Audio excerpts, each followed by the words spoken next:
one, baby. I'm about to show you here, folks. Strictly business. I'm bossed up. I'm bossed up. I got boss in my IV. Just check my ID, and that's why I be the HNIC. This ain't free. Ain't trying to hear your story, homie. Cop me, no please. In high school, corner, quarterback. Nowadays, corner, quarter sack. Keep that on the low. Rappers turning into rats. Try snitching on themselves. What's good? What's popping? Your boys are in the building Friday. And football is back, baby. It is back. It is back, and we are here, and we're going to do it. It's not the official kickoff to season 3, but we are we're crawling our way to it. We're almost there. You will know when the official season 3 drops. I'm working on some things on the background. Moolish has no idea what the fuck I'm doing either. I have zero clue. This is very covert. I'm doing this on my own right now. But no clue. It's going to be a complete surprise to everybody. Complete. 100%. Yeah. So, this is what we had last night.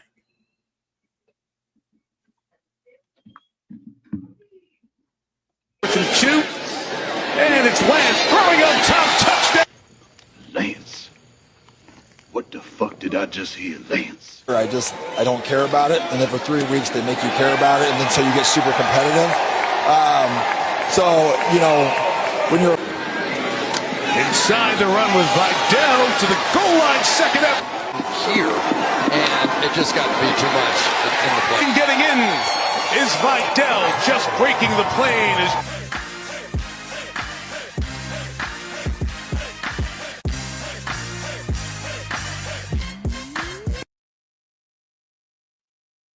Yes. So we had Hall of Fame game last night, Chargers versus Lions. Knew it was going to be an ass whooping when the Lions fumbled the opening kickoff. That was a bad sign. Yep, I was like, oh yeah, this is going to be a long game. Very long game. Nice to see Trey Lance look like the Trey Lance that the 49ers thought that they was getting. The difference is with Trey Lance, he actually has someone who knows how to coach quarterbacks. Oh, most definitely. Yep. And I think that's the biggest plus for him. I mean, now it kind of sucks that he has to sit behind Justin Herbert, but we've seen success stories from back, guys who started off a little slow, went to another team, learned from a veteran quarterback, got with an offensive-minded quarterback-type coach, and then end up leaving that situation to go on to have decent second halves to their careers. We've seen it he didn't sit behind anybody, but Drew Brees when he got with Sean Payton. You got Geno Smith right now. There's a bunch of different guys that has happened to, so hopefully Trey Lance can find a spot in another year or two and, have some fun. Get on the field, throw some more touchdowns, do what he does. Also, who else was it? The running back, Vidal. Little short fucker. Looked like a little short, fat motherfucker. But he do his thing. Like, I'm not does he have a real shot to make the team? Don't know. Depends on what happens with Najee Harris and Omarion Hampton. But good, at least from what we see, good young back. He didn't get a lot of carries, but he's productive with what he got. And that's all you really ask for is how productive are you with your opportunities that you get? Honestly, yeah. I think Trey played pretty solidly last night. Like you said, hopefully this might be a resurgence of his career. To where he can prove that he can be a valuable starter in this league. Nobody's here saying that he's going to be a superstar or anything, so please don't take us like that. But just him being able to finally showcase his skill, hopefully he'll be able to take that next leap and be able to make a roster somewhere else. Yeah. The running back that you talking about, yeah, I'm not gonna lie, bro. Little bowling ball, short, fat motherfucker. Like, yeah, I ain't gonna lie. Kamani Vidal is Their running back room in San Diego is pretty deep. It's pretty deep. It's pretty deep. But you would expect that with a guy like Jim Harbaugh as your head coach. Of course, you got to know that Jim Harbaugh is going to come out and have not only a deep running back room, but just have the mindset mentality to run the ball. Yep. And so that's going to be a tough spot for him. What is homie's name? I'm just trying to. I don't want to mess his name up because there's a bunch of dudes. Let me see. Who? Yeah. Okay, I was right. Who should have been playing last night that did not play last night was Quentin Johnson. I thought so. Like, Honestly. he needs all the reps possible. Because that boy can't catch a cold. And then some. Right. And then some. You need to be out there amongst the young guys, and you need to be out there after the games on the jugs machine, big dog. Like, yeah, because you can't be this bad still. dog, you couldn't catch a cotton ball, and that's a problem. Right. On the Detroit Lions side, I was kind of upset. Can we put the Kyle Allen experiment to bed now? Please. I would hope that this is over now.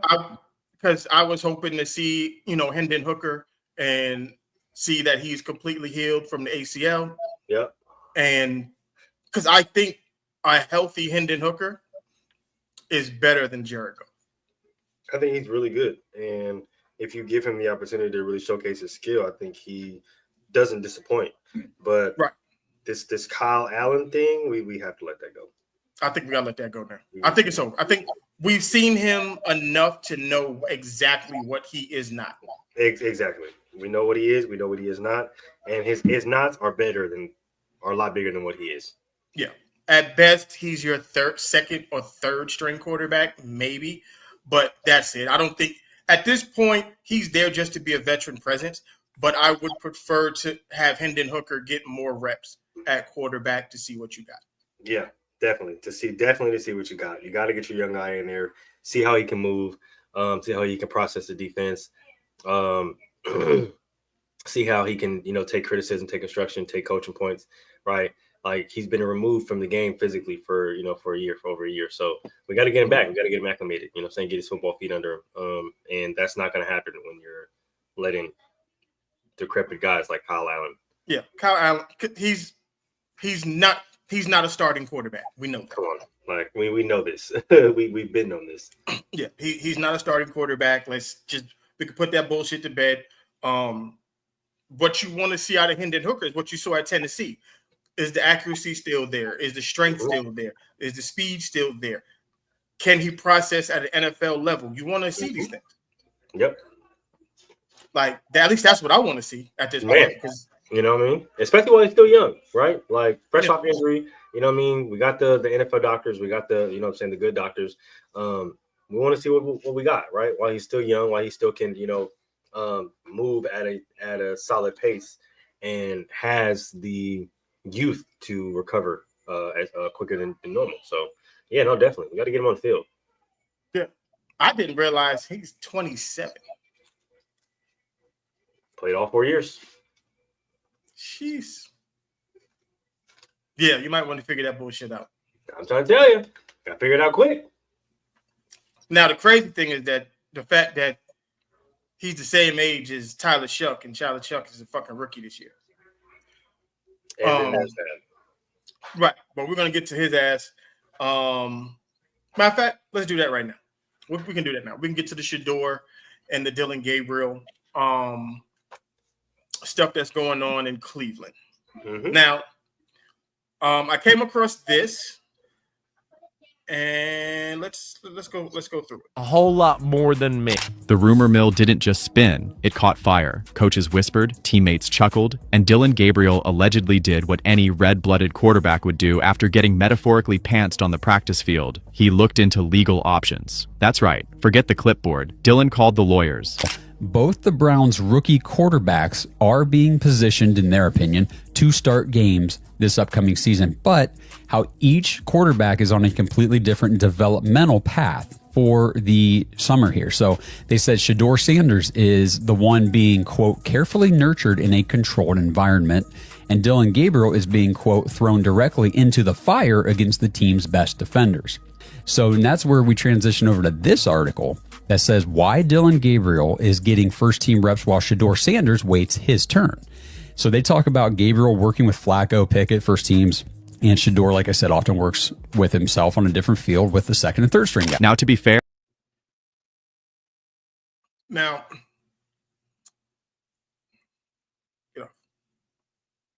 the weird part about that is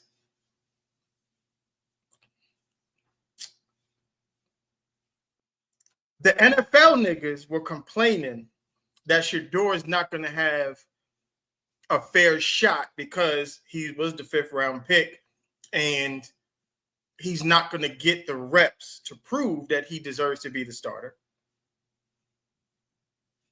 And that may put his future in with the team in jeopardy. But Dylan Gabriel and his people are saying that Shedeur is being coddled and allowed to mature at a better rate while he's been thrown to the dogs, pun total, because he's getting first team reps against the first team defense. Yeah. Okay. So first and foremost, I don't know 5. That's the move now, right? Legal action involved, lawyers. Which, hey, you know what I'm saying? You gotta do what you gotta do. The whole coddle thing, crazy. I just feel like Dylan Gabriel came in salty. The attention and all of the news coverage that Shedeur is still getting, team high ranked in Colorado, et cetera, right? But ever since he was drafted, there's been a lot of vitriol towards his way. But I just feel like it's interesting to me, at least, right? To me, I thought the goal was to get first team reps, bro. I would prefer. If you're a competitor, like, I'm just saying, like, if we're gonna sit up here and talk about he's being coddled because he's working with the second and third team, isn't that like a flex for you? That's a flex for you with the starters. I wouldn't even say nothing. I'm like, bro, like, I'm working with the starters, bro, first and second. What he's doing over there on another field, that ain't got shit to do with me. Right. Look, he over there with FedEx workers and UPS guys. Like, I'm not worried about that. All right, I don't have nothing to worry about. I'm working with the first team, with the second team. Yeah. He's with the third and fourth. But this is what it's come down to, where Shedeur is damned if he do and damned if he don't. Mm-hmm. Somebody's going to find a reason to say that he's privileged. And that's not the case. Like, you know how hard it is to work from a 5th round pick, regardless of what his talent is. It doesn't matter. He's still skating uphill to become a starter, to even make the roster. Let's not even make the roster. Hello. Yeah. Let's forget being a starter. Just to make it on the team. You got to remember, Deshaun Watson is still on the roster. Mm-hmm. Joe Flacco's going to be on the roster. Mm-hmm. Sure. They signed Kenny Pickett. They drafted Dylan Gabriel in the 3rd round, and then they draft. That's 5 quarterbacks. He has to fight through at least the other 2 just to make the roster. Yep. So you can't say he's in a place of privilege. That is not how this is working out for him. Not at all. That privilege to me. If he was privileged, wouldn't he be drafted in the 1st round? He would have gotten taken first. He would have got taken first. If he was privileged, he would have been taken before you. Right. So, but this is, like I said, this is the backlash of having Sanders on your back and being, the son of Dion. And, I guess we'll talk about, his situation towards the end of the show as well. But, if you look at the situation in Cleveland. Did you see Tyler Shuck? That boy looks horrible. Oh, man. Let me take that back. That man looks terrible because he's 27. You would think after 7 years of college football that you would be semi-decent. He's terrible. He looks like a JV high school quarterback. We literally said this. Like, mm-hmm. we literally said this. And the Saints passed on Shador to get that. Everything I heard coming out of Giants camp is they're not happy with Jackson Dart. They're more excited about Cam Scatterbo than Jackson. Yeah. So all the teams that passed up on Shador are not happy with the dudes that they drafted. And that's your fault. And I hope it gets worse. Well, we also said that too. Every single team that passes on Shador is going to end up regretting it. Yeah. And then it came out that Aaron Rodgers isn't 100% sure if he wants to stay with the Steelers. Mm-hmm. They want him to stay, but he's not 100% sure that he wants to stay. That's hilarious. That's absolutely ridiculous. So you have all of the teams that could have just drafted Shador and not been in this predicament are in the worst possible predicament you could possibly be in as far as your quarterback situation goes. The Giants, they're a little better because they do have Russell Wilson, so they're not in a bad spot. But the Saints, who has been balling in camp, Saints, Russ has been looking really good. And then you got the Saints who have the epic quarterback battle between Spencer Rattler and Tyler Shuck. Like, come on. That's trash. And I don't know how you fix that because everybody's on this. Well, we're gonna wait for Arch Manning at the end of the season. They wanted that. The Mannings already told y'all he's not coming out. Oh, he's staying. Yeah, like he's not coming out. Like they said, no Manning has ever left college early, and it's not going to start with him. And it's not going to start with Arch. Sorry. Who's his dad again? That would be one. That's Cooper's son, right? Yes, that would be one Cooper Manning. Y'all really think that Cooper is going to let his son come out early? Yeah, no. What? Come on now. Because he's a sophomore. He's a redshirt sophomore this year. He'll be a junior next year. That's your best bet after next season that he comes out. That's your best bet. But if I know them, he's going to stay for 3. He's staying for 3 years. You have to hope and pray that he comes out. Yeah, as a junior. But that's Cooper Manning. He's staying. Right. And because he doesn't need the money. Like, that's the whole other part of this. It's like he's going to go pro regardless. Doesn't matter. Yeah. The name itself is going to get him into the league. There is no rush for him. He can sit there with Sark, learn how to play quarterback, get everything, tightened up, and then go to the pros. Well, yeah. He doesn't have to rush either. That's the beautiful part about it, right?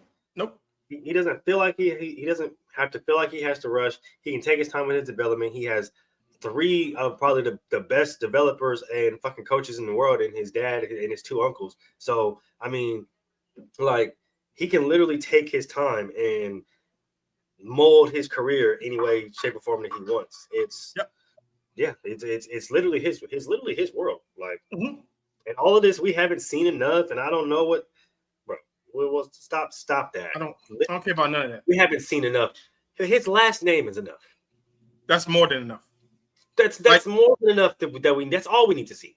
You got the grandfather, you got the brother, you got his uncles, you got enough. That's all we need to see. His last enough. name. Oh, what's your last name? Turn around, son. Manning. Did you see Marshall's highlights? Yeah. Like, come on, dog. What are we doing here? In 8th grade. In 8th grade, they got Marshall fucking Omaha and up bunch of little kids. Yeah, no, I'm not surprised at all. Mm-hmm. Mm-hmm.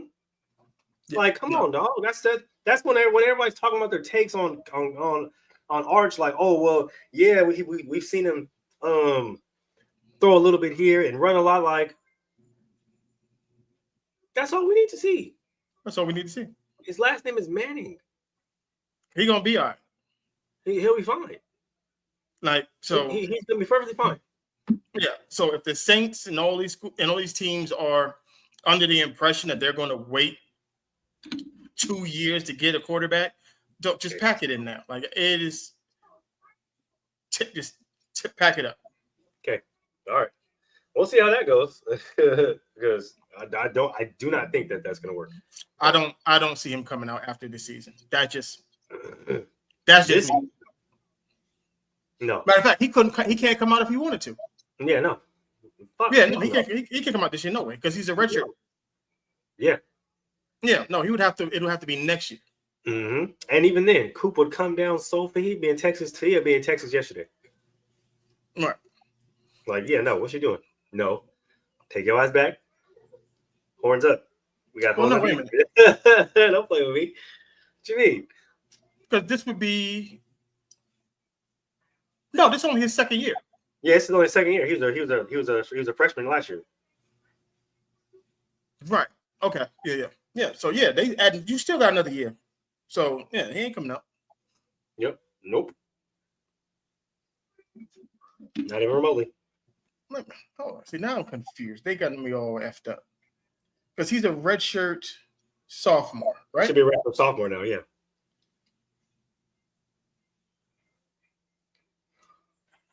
But remember, he came in he was a freshman, 2023. Yeah. No, so he could come out this year. This would be 3 years. Well, yeah, because he came in 2023. 2023. Then he was a redshirt freshman last year. He's a redshirt freshman last year. Yeah, and then so now he'll be a redshirt sophomore. So yeah, he'd be able to technically come out this year, but he's not doing it. Yeah, Coop. But I mean, they said he ain't doing it. So yeah, I'm telling you, Coop and Peyton and Eli would be like, who? Not my Arch, not this Arch right here. You might be talking about another Arch Manning, but not this one. This one's staying in Texas.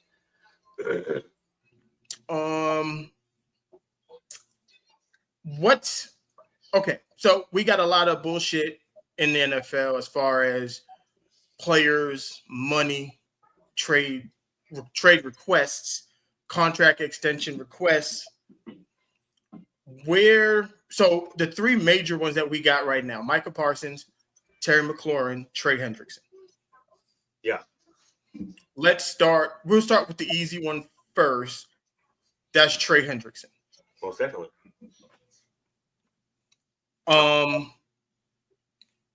He wants his money. I don't blame him. But he also asked for a trade request. Now, my thing is the Bengals are hell-bent on maintaining the offense. They don't care about that defense. Brother, we have the same sentiment because I've been telling them they don't give a fuck about that defense for years. Right. So, this is what I would do. If I'm the Las Vegas Raiders, I call Cincinnati. And I'm like, look, man, what you want? Because if you can put Trey Hendrickson on the other side of Max Crosby,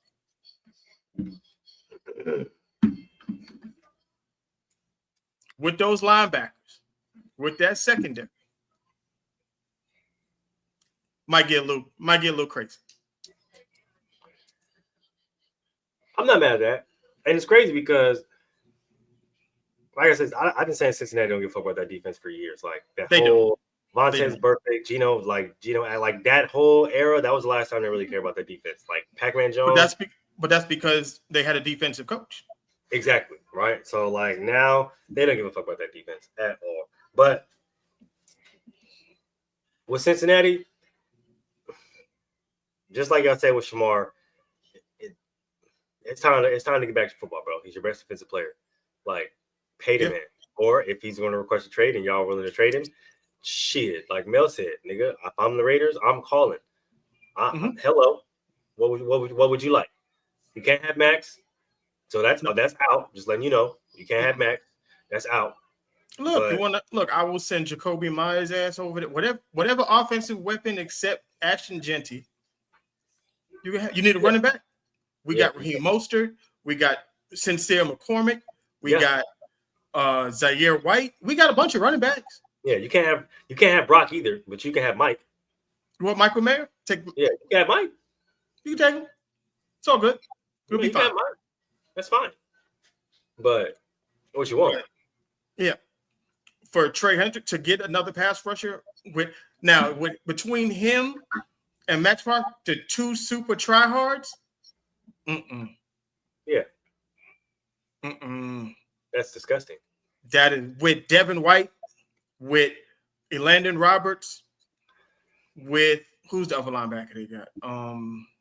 The newly acquired linebacker, Jamal Adams, with that secondary. Yeah, that defense. Y'all thought the Legion of Boom was crazy under Pete Carroll? Yeah. Y'all better stop sleeping on my boy Jeremy Chin, bro. He's gonna be nasty this year. Me and my cousin was talking about Jeremy Chin. I told him, I said, look, when he was in Washington, he was like that.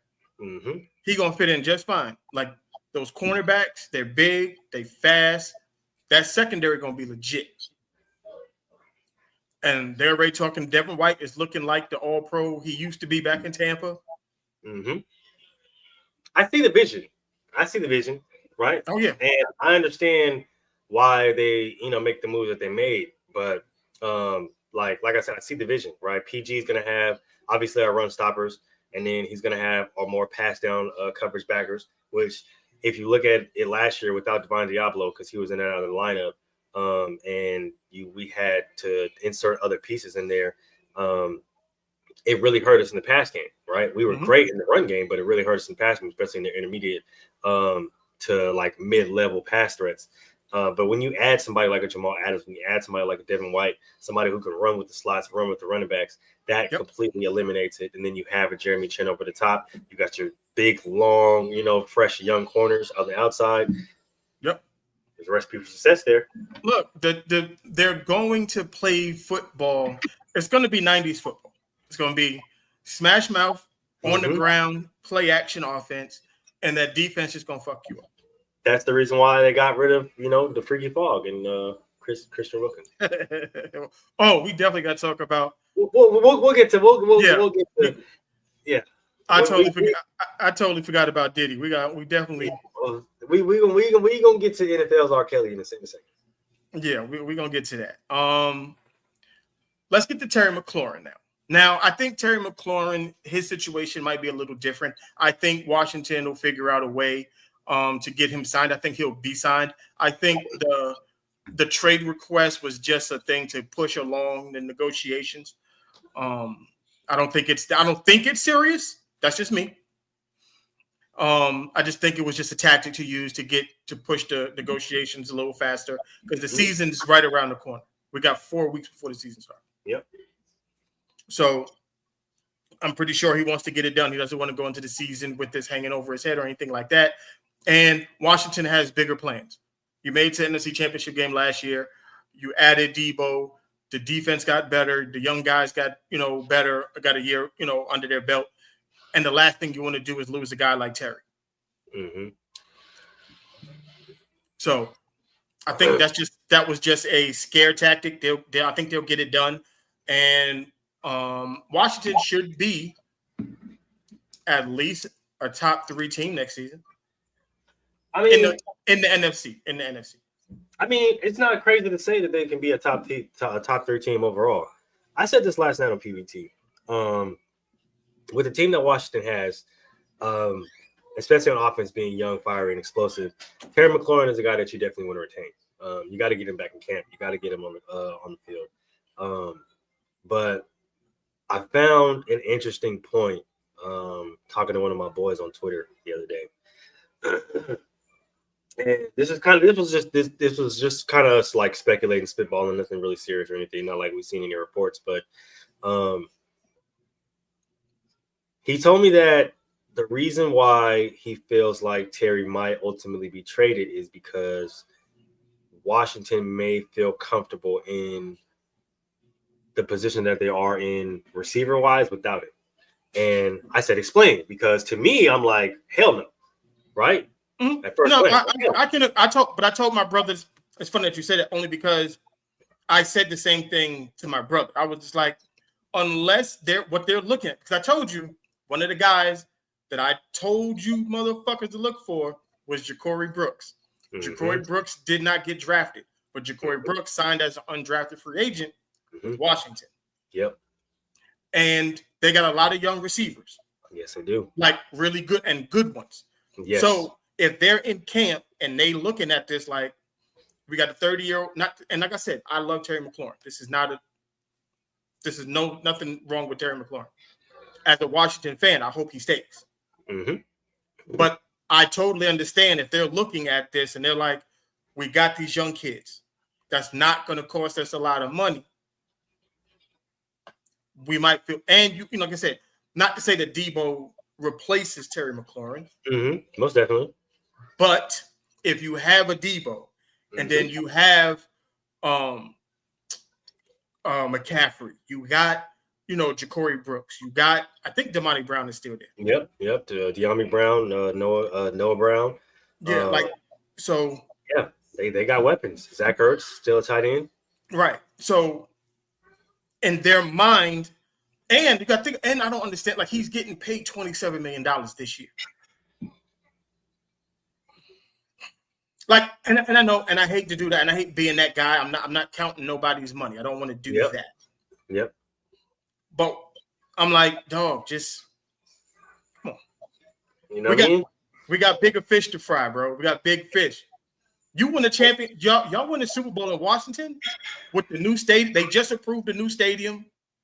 Like all of the stuff is getting ready to blow up in Washington. You might want to. And that's the reason why I'm like, okay, so when it comes to Terry and, him, because, the reports came out that he offered, what his contract, whatever the case may be, his agents offered a contract deal and then Washington denied it. So when my boy brought that up, first I thought, hell no. But then he started listing these names: De'Ami Brown, Noah Brown, Luke McCaffrey. They bring in a Debo, right? They got Zach Ertz, right? You still got an Austin Eckler, Brian Robinson, right? Like I was just looking at the outlook of the offense. It's like, damn, they do have a lot of weapons. And I'm not sitting here saying that they don't need a star talent in Terry McLaurin.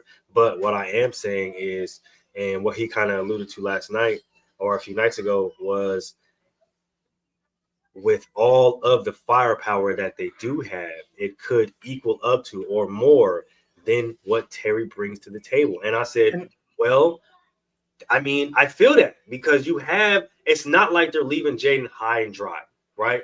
They're still going to get him young, fiery, explosive receivers. And then he's still got the young rookie guy. And there's still one more, and there's still another aspect to this. There's still, if they don't sign Terry and they let Terry go, Keenan Allen, Amari Cooper, Odell Beckham, all still available. All will be cheaper than Terry McLaurin. That's all I'm saying. Like, and like I said, like me and Mel said, we would love to see Terry stay in Washington. Yeah. Right. Especially looking at that, like I said, looking at the outlook of the team, looking at the outlook of that offense, how fiery and explosive they would be.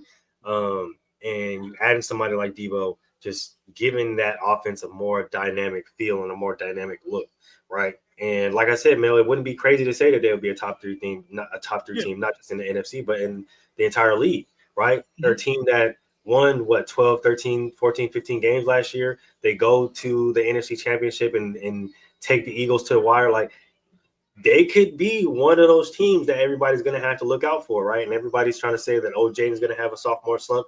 No, not with those weapons. Even if he does lose Terry, not with those weapons.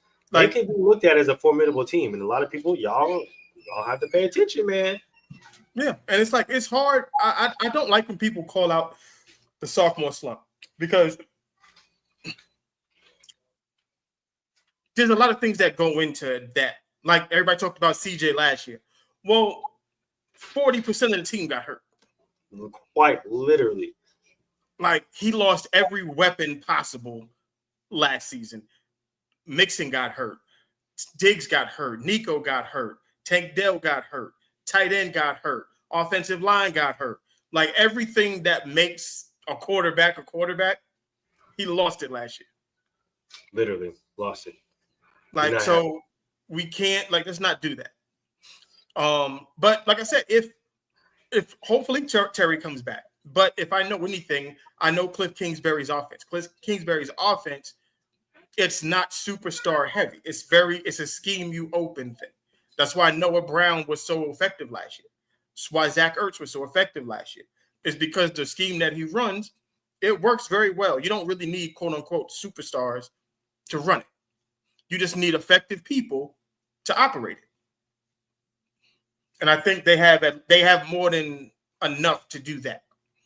And on top of it, like I said, if you can replace him with a Keenan Allen for a year or two, replace him with an Odell Beckham for a year, Amari Cooper for a year or two, it doesn't, not saying it doesn't hurt you, but it buys you some time to let the young dudes develop and then maybe get somebody in the draft. Let's say maybe bring somebody else out in the draft. Like, so there's options that they have should they explore. And GQ have put in the group chat that he can go to New England. Yeah, only if Christian Gonzalez is coming back.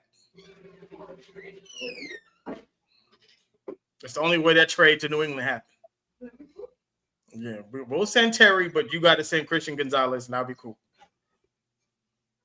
I'm not mad at that. I mean, shit, hey, you can do that straight up for me. I can lie to you. Feel me? Send that straight up. You know, I'll take that straight up. Thank you. Right. Let's get to Micah Parsons. Now, this one. Micah.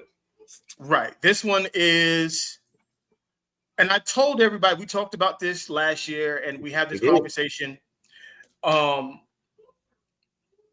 We saw this coming down the line. And everybody likes to talk about how bad of an owner Jerry Jones is. Jerry Jones is bad. Jerry Jones, bad. But we told you, the one thing Jerry Jones does very, very well is draft players. The Cowboys are in a space where they can't fucking pay everybody. You can't pay DeMarcus Lawrence and Dak Prescott and CeeDee Lamb and fucking Micah Parsons and the left tackle and the fucking guard and the safety. And you got Overshown. He coming up. He's one of the best young linebackers in the league. Got to pay his punk ass sometime.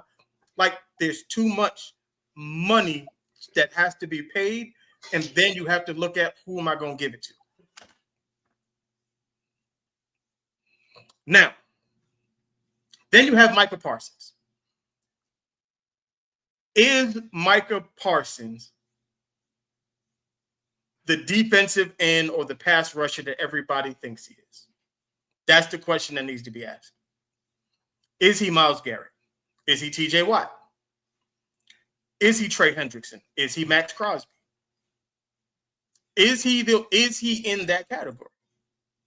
If you're asking me, no.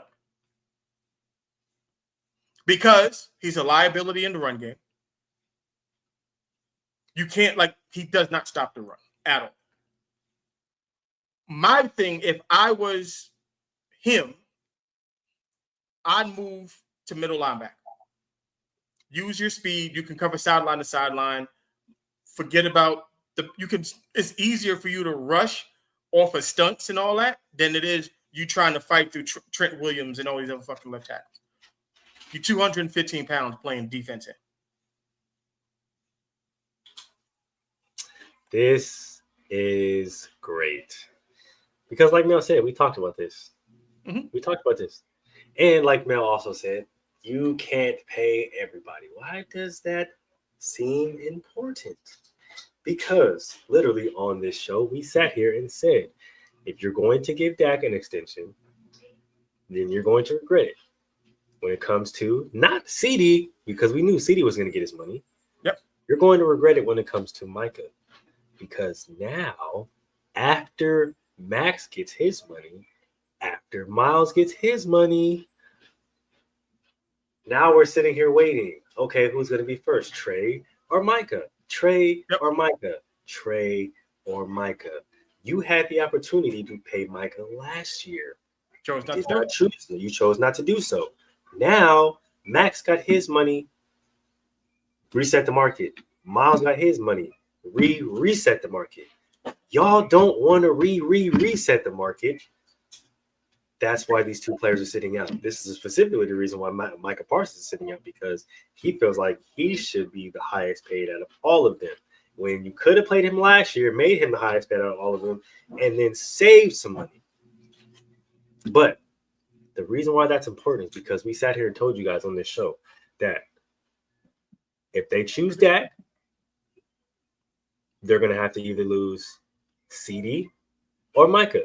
If they choose Micah, they're going to lose Dak or CD. If they choose Dak or if they choose CD, they're going to lose Micah or Dak.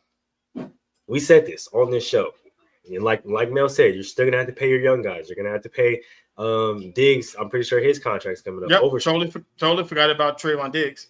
Yep, like Deron Bland, his contract is going to be coming up soon. Deron Bland. Yep. I know Jerry. I know it's America's team. I know they're the richest team, but Jerry, you don't got that much. You're gonna have to fork some chicken over, or somebody is going to walk. And like I said last year, when this whole thing was being talked about between Dak and CD getting their money, we told you guys, if that is the case, y'all are going to lose Micah. Now, we also, they could have avoided all of this. This is where I would say the GM for the Dallas Cowboys fucked up. Because this is what Melvin would have did if I was the GM of the Dallas Cowboys. Melvin would have called the Cleveland Browns during draft day and said, "Hey, you want Micah Parsons? You can have Micah. Let's switch picks. I'll take the number 2 pick. And what you do with that number 2 pick, you draft Shador. Then, after you draft Shador, you call the Saints at number 12. You know what you do? You need a quarterback? I got a quarterback named Dakota Prescott. You trade Dakota to the Saints. Get the Saints pick. Know what you do? Get you another defensive end.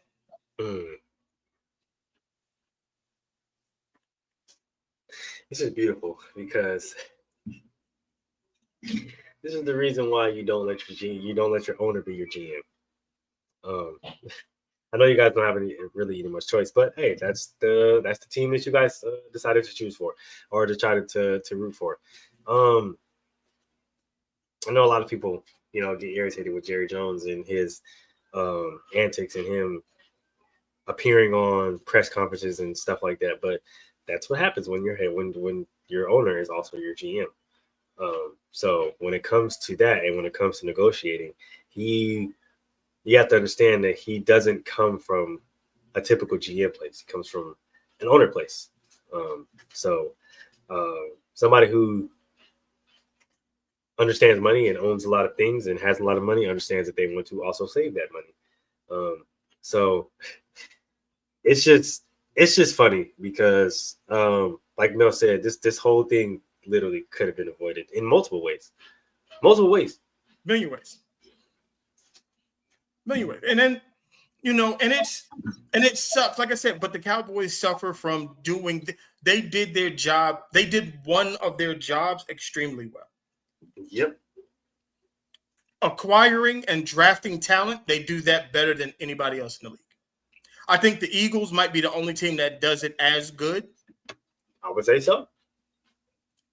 But the problem is that the Cowboys have been doing it for so long that is biting them in the ass because You can't keep none of the running backs. You can't keep all of the receivers. You can't keep all the linebackers. You can't keep all the defensive players. You can't keep them all. Like you're literally just becoming a farm system for the rest of the NFL.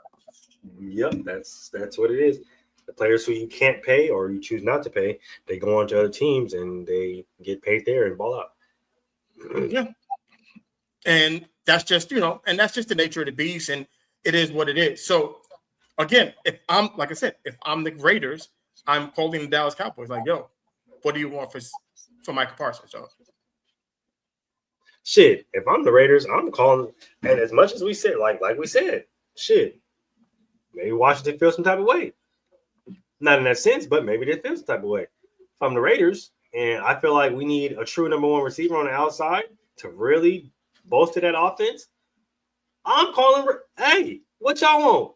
Washington, hello. We got for Terry over here. We got pizzas over here. What y'all want? We can give you Mike. We can give you a few linemen. We can throw you a few defensive play. What you need, big dog? We got a few rookies over here that can, what I'm saying, that's been really balling in camp. What you need? Because if you can get Scary Terry with a Jacoby Myers, with a Brock Bowers and an Ashton Dent, true. With that defense, true indeed. But it's like, but this is, like I said, but see, even like me and my cousin was talking about it earlier, like there's no reason if I'm the Raiders, Keenan Allen is not in practice right now. Amari Cooper come back for reunion. Well, I did see Amari Cooper and Khalil Mack talking about they could have a reunion in Vegas. I'm here for that. Mac, you supposed to come back this year, bro. You was supposed to re-sign with us this year when you was a fucking free agent and you chose to fucking sign in LA, bro. Don't play with my emotions. Oh, he went to the Rams? Leo. He went to the Rams? No, he went back to the Chargers. But he went back to the Chargers. Okay. Yeah, he was a restricted free agent, and I'm saying he had the option to sign with anybody, I guess, right? And he chose to go back to LA. I mean, it's cool. It's cool. Okay, that must have been an old tweet that I saw then. All right, not old, but in the sense of like in a couple months ago. Y'all niggas that have the opportunity to come back home and don't want to do it. I'm not saying I don't really fuck with you, but I don't really fuck with you. Right. That's like Devontae. Devontae had the right to fix. He could have fixed it. You know what I mean? And it's crazy because you sitting here talking about, your recent quote. You sitting here talking about, I think Vegas is just frustrating for everybody. Bitch ass nigga, was it? It was frustrating for you because you was with the motherfucking nigga that was throwing hospital balls every goddamn play. And now you back with him. And now you sitting here trying to save face like, nah, I think it was just frustrating for everybody because of the regime or because of the coaching and blah, blah, blah. Man, fuck that. Nigga, every time I do find that crazy because you left Vegas, Devontae, to go play with fucking Aaron Rodgers after you said that hospital ball Garoppolo was fucking you up. Just to go to the Jets and have Aaron Rodgers get you fucked up. Literally. Your boy. Get you fucked up. And then you go to the Rams. Get it? You got Matthew Stafford. Totally understand that. But watch something goofy happen that Jimmy Garoppolo got to be the quarterback. Yep. And then get your ass fucked up. You could have just came back home to the crib. Fucked up. You feel me? Could have just came back home. But no, everybody was just frustrated being there. No, nigga. You could have just waited out and been patient, bro. You feel me? That's the it. Offense the niggas got now. Come on, dog. Yeah. You would have, bro. Like if Devontae, the head coach that we got now, the front office that we got now. Yeah.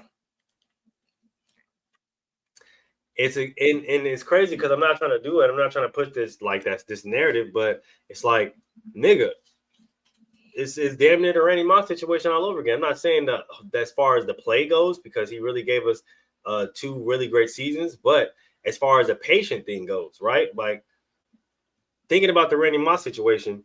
If people just would have waited, didn't Derek Carr come the next year? Dante Culpepper came the next year. Dante Culpepper. Literally that next year, his old quarterback, the nigga who had him as a Hall of Fame talent in freaking the beginning years of his career, literally came that next year after he went to the Patriots. I'm just like, bro, you couldn't wait. Like, you know what I mean? And it's just like with same thing with Devontae. It's like, all right, bro, like I get it. It's a lot of turmoil, it's a lot of bullshit going on. But Pete, like, I'm not saying that you can see the writing on the wall, but you obviously know as a pro that the regime and that the direction that the team is going, especially with Brady looming in as an owner, isn't going to continue to go the way it's going to go, right? So you know that it's going to get better. Pete's here, right? Gino's here, right? New and we owner, got one of the best GMs in the league now.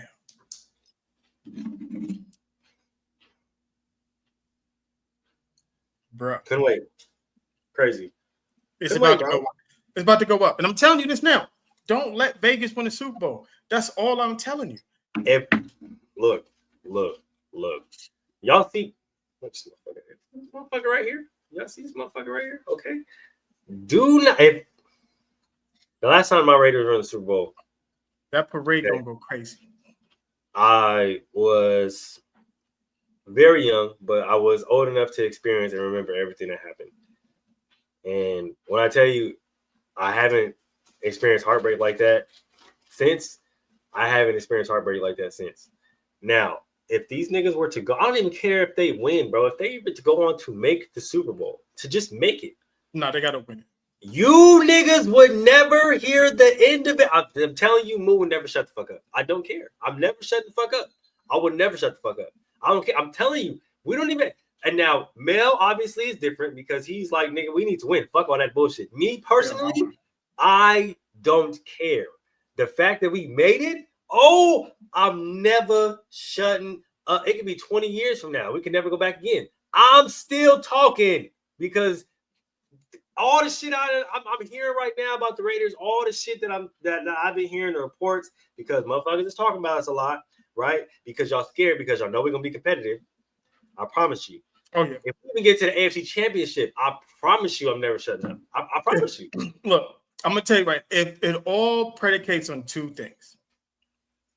If the defense does what I think it can do, they have on. I think that this defense can be a top 5, top 10 defense.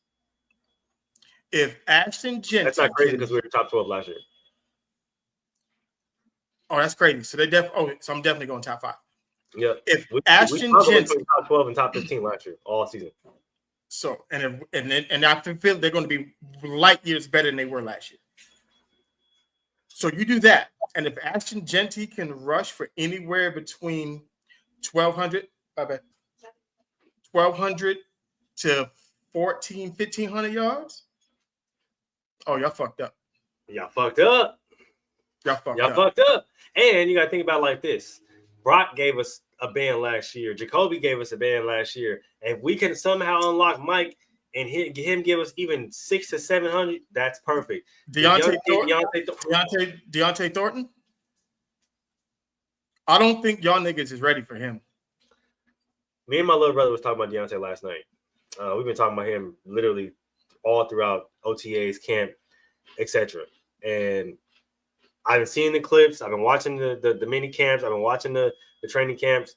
When I tell y'all this young kid is explosive, when I tell you this young kid has great hands, when I tell you he can track the ball, when I tell you he can stack, when I tell you he can jump out of this, like the kid is scary, bro. Yep. The kid is scary. And then the two little white boys that they drafted, Jack Beck and then Ryan Molet. No, John Beck. Look, I thought John Beck was little too. I don't know what the fuck I was thinking. I don't either. That motherfucker 6'3", 220. Oh. He is fucking. He's Hunter Renfrow on steroids. That nigga is a monster. Like literally what you just said. Hunter Renfrow. The nigga is Hunter Renfrow if he drank fucking animantium juice. Because I was like, what the fuck? I don't know why. I thought he was a little dude. I don't know what I was thinking. And then I went and I looked. I was like, oh nah, that's a big dude. Look, it's like, oh no, that's a big motherfucker. What? Because he looks small. I don't say he looked small at TCU, but I'm just watching the stuff that he was doing. That's little nigga shit. But nope, very much so. He is, but balling. Balling. And then the little gadget player that we drafted, Millette from Montana State. Yep, you got him. I still believe that Dylan Labe, I don't think he's gonna make the team, but I still like Dylan. I think with Amir gone, because the Niners just picked him up, I think that he's a really solid player, and the fumbles is really just him not being able to run the ball, right? Because running backs, they have to have the ball in their hands, right? And repetition is key when it comes to running backs and them not fumbling and up in their carrying attribute, I guess, if you want to say it in that sense. But I think now he's going to probably be looking at more returns, right? More punts, more kickoff returns, just something to get the ball in his hands to where he is getting used to carrying the ball again, right? And I think that's the way that they're going to try to work him into, where he's actually going to be useful at, which looking at last year, he, outside of the fumbling, he had 2 or 3 solid returns to where set us up and really got some really solid field position outside of quarterback play. I think that if we had somebody else at the helm, then we capitalize on a lot of those plays. But I think there is something there, right? They've seen some type of flash, and when you let somebody like Amir Abdullah walk, and you have a young guy like that, I think it's key to get him kind of rotating, get him kind of acclimated in a KOR or a punt return kind of position. I agree. And so outside of, where do you think Micah Parsons could pop now? Where he could go, and I heard some nasty stuff. I heard the Eagles could put a package together to send to the Cowboys to get Micah Parsons in Philly. Now, see, I heard the Eagles too. If he goes to the Eagles, but I also heard that the Redskins might be willing. Or I'm sorry. Well, I'm gonna start calling them the Redskins because I feel like they're gonna get that name back at some point. But they're gonna get the name back, so that's you're cool with that. I'm gonna start the train now. I don't care. I'm gonna start the train now. I don't give a fuck. I feel like the Skins are going to make a move, or if he would be petty enough, which I think he would be, just based off the type of character I've seen him on his podcast. I think the Skins put together a solid package to get Micah Parsons over there as some type of gotcha moment against the Cowboys, and just knowing the outlook of that offense and knowing how competitive that defense is and how much better they got. You add a guy like Micah Parsons, that team is a Super Bowl team. Yeah. No, I mean, you add, yeah. I would definitely, they would rocket up my list of potential Super Bowl contenders. Immediately. Like, definitely right now, solid contenders, absolutely. But they add Micah to that defense. You add Micah to that defense, and let's say Terry does come back, you put them in the Ravens, Eagles, teams that got a legit shot of bringing home the Lombardi this year. Yep, most definitely. And I'm not gonna lie, I see either one of those things happening because we know how Howie is. Yeah, because I can see them, the Eagles packaging up somebody like Jordan Davis, maybe one of the young. They got a bunch of young DBs, a lot of young linebackers too, and putting something together to send over to Dallas. Mm-hmm. So I can see the same thing, and I wouldn't be surprised. Another sleeper team that I might see kind of taking a swing at Micah Parsons, and don't be surprised if this kind of happens because just looking at that defense and the outlook of that defense, don't be surprised if he end up in Atlanta. You got Stingley over there, Okuda on the other side, really good safeties. You got Judon on one side. You put Mike on the other side. With that young linebacker core, okay. Atlanta might be a force to reckon with, especially on defense. Yeah, no, I can see that. I don't know who Atlanta would send back in for that, but that would be nasty. That would be nasty. Now, I don't know. trying to think, but I'm not giving up Drake London or nothing like that. Nope. Like, I'm not doing none of that. Not giving up Drake, not giving up Bijan. So you gotta ask for somebody else. Yeah. And I don't think they would ask for another. I don't think they would ask for a offensive guy. Well, no, I was gonna say maybe they would take Algier because they kind of need a running back. But that wouldn't be bad. That wouldn't be bad. I would listen to that. Because Algier, and tell me what you think of this. Dallas or Atlanta calls Dallas and says, we'll send you Kyle Pitts and a second for Micah. Oh, he gone.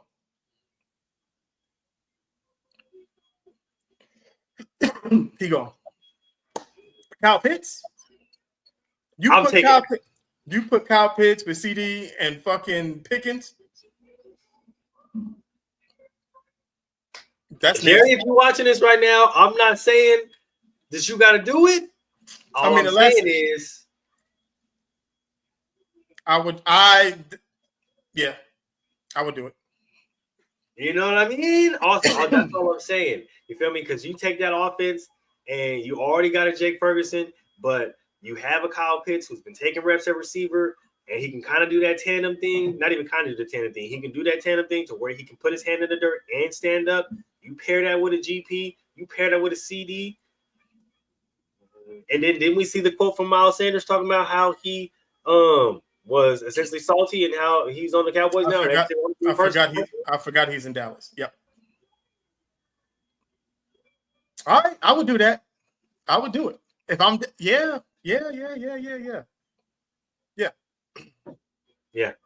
If I'm Jerry, I'm like, I need that. I need that. Because at that point, then you look at Dak and be like, you got no excuses. Hey, you got no I excuses. Brought you to the water, big dog. I can't help you drink. Yeah, if you can't make it happen with this, we gotta look somewhere else. You know what I mean? We gotta go other routes, man. But I can't give you more than I gave you. Okay. I like that. That's a good one. If it happens. Look, if it happens, because you know how we do here, we talk it and then shit happens. Shit happens, man. And I'm not. That's not even like me reading no article, no insider, no nothing. That's just me just throwing out some things like Atlanta, the way they're looking, the way they're trending. Michael Penix is taking over. That offense is young and dynamic. That defense is young and dynamic. You add a guy like Micah. You let somebody like Kyle Pitts walk, who they really haven't been invested in and really haven't used that much. Let him go to Dallas. I like that. I fucks with that one. Okay. Speaking of fucks with that, apparently we set the internet ablaze last week with our Cam Newton, Jalen Hurts commentary. Shout out to Gilly. Hitting your boy up. Shout out to everybody who was tagging Gilly. Cam, I know you've seen it. It's all good, brother. It's not, like I said, just playing devil's advocate, my man. Just playing devil's advocate. And Cam, because we like we said, like Mel said, we know you've seen it. Shout out to Gilly. Because, Gilly, we rock with you over here. You feel me? Cousin Wallow, $1 million worth game. We rock with y'all, okay? Feel me? 4th and 1. Feel me? Funky Friday. We rock with y'all, okay? We can also argue the other side, Cam. That's all it is. We can destroy the other part of that narrative. But in the sense of the conversation that was being had last week, we had to do what we had to do. Yeah, that's it. That's all. But and this has nothing to do with Cam Newton. There's nothing to do with you, Cam. You the brother. Your fan base, we said I needed another person on my Mount Rushmore. And I thought it was going to be, Patrick Mahomes or Josh Allen. But you this fucking close because of your fan base putting you on Revis and Calvin Johnson status. You this close. And it has nothing to do with you. Nothing. Your fan base is out there lying.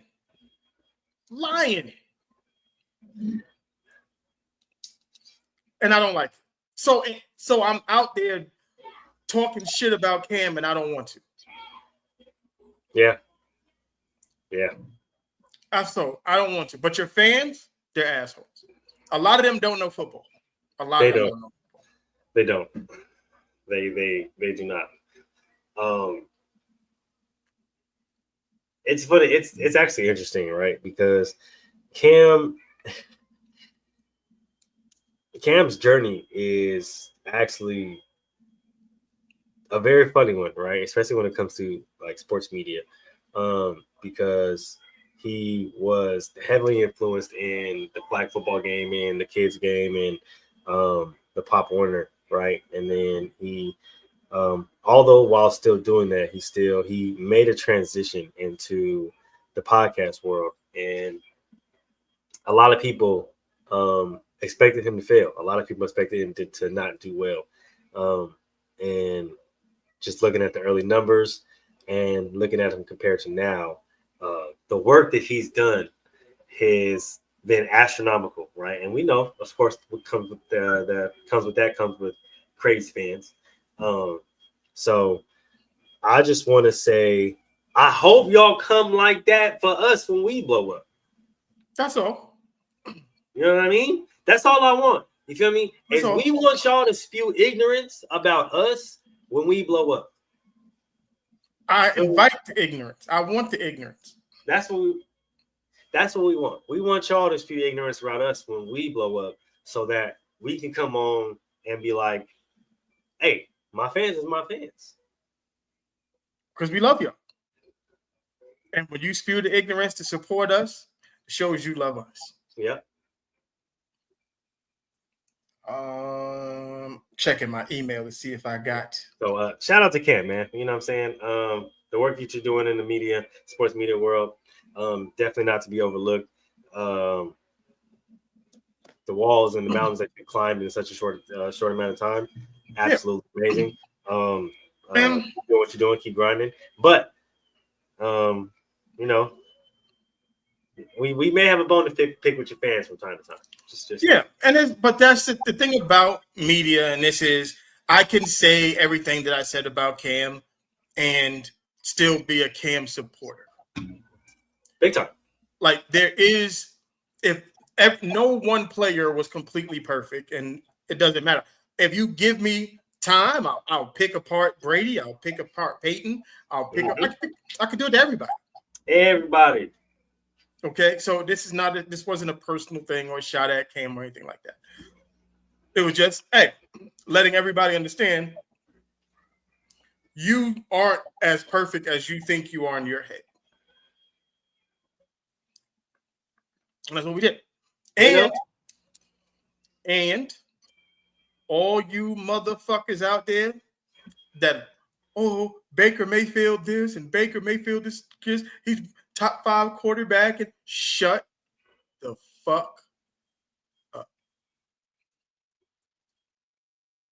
You don't allow, because we told y'all.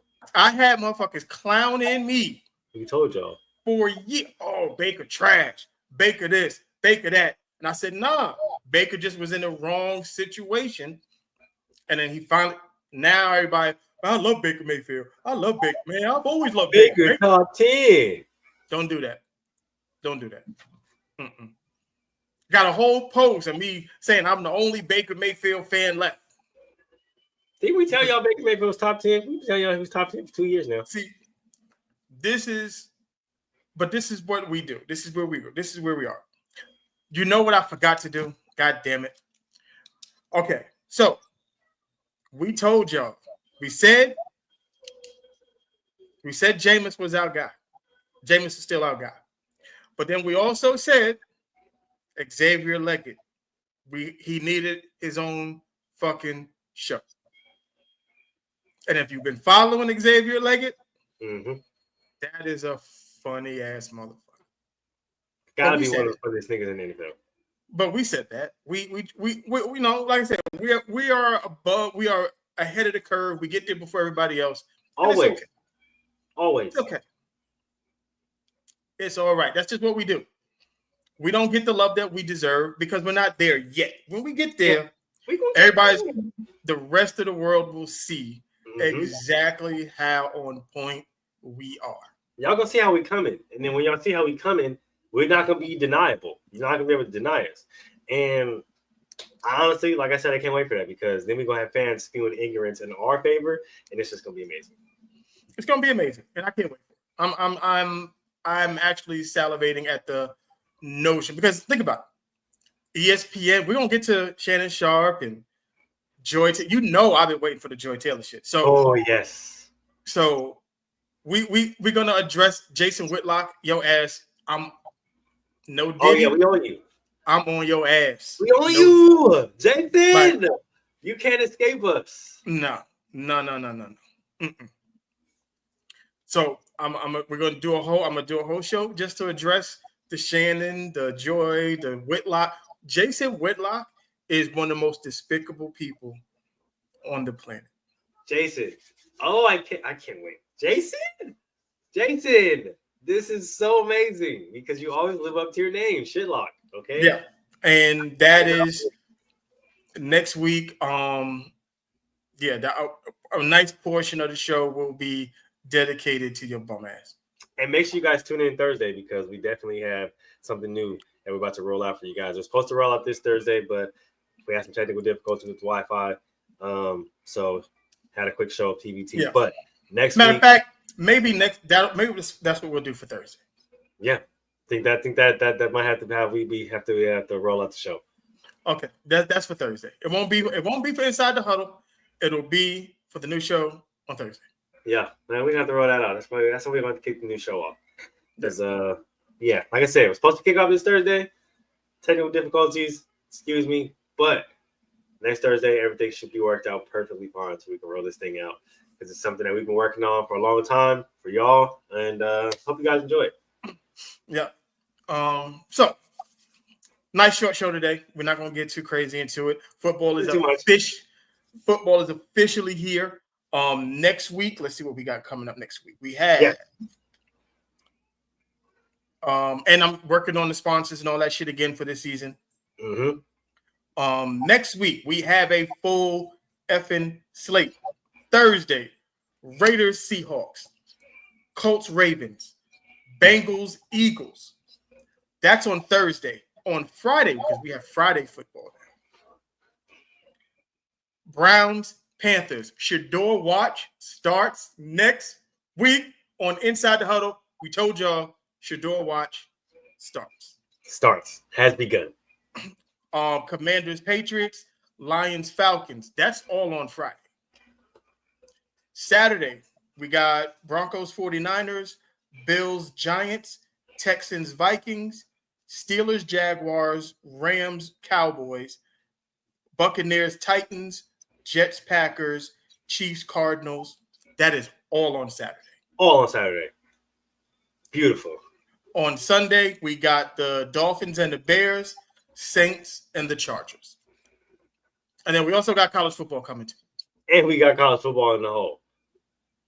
So next week, boy, we are kicking off. You hear me? Kicking it off. Next week is going to go up. And just in case you guys thought we forgot, we will be addressing ESPN's takeover of NFL Red Zone and exactly what that means. And hopefully we can get a surprise from Mr. GQ himself. Mr. GQ. You're on the lookout. Okay. Oh, so okay. I missed that one. Let's get it. Like I said, we are in full football mode now. This is it. This is what we do. Season 3. I'm fine tuning it. I'm tweaking it. Hopefully I get it all done. Hopefully I can premiere it, everything next week. We'll see.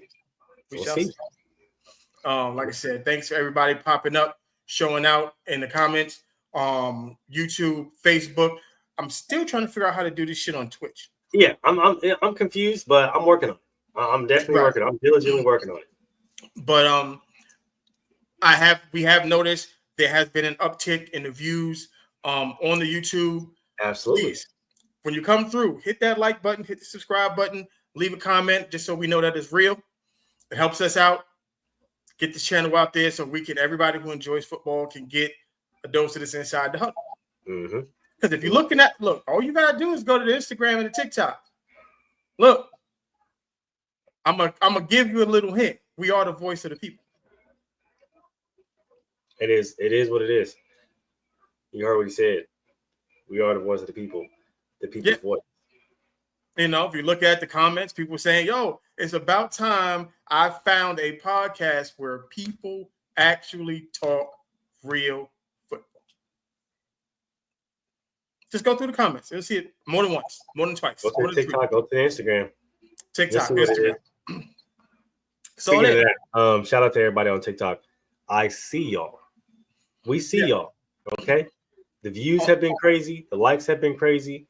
And we're almost to 1K. That's yes, sir. That we told you. We are 100 subscribers away. Now, once we do that, then we can go live on TikTok. Mm-hmm. Once we go live on TikTok, it's going up. That's what it's going up. Yep. Like I said, the last video, Cam Newton, that one's at 12K. The comments in there is crazy. And just so everybody know, I fight and argue with everybody. Oh yeah, no, we go back and forth with everybody in the comments. Don't think that we duck and steal from anybody. Yeah, no. Because that's everybody. Yeah, that's 12K on Instagram. I mean on TikTok. On Instagram, where is it at now? 20K on Instagram on one of them. 5 on that one. 8 on that one.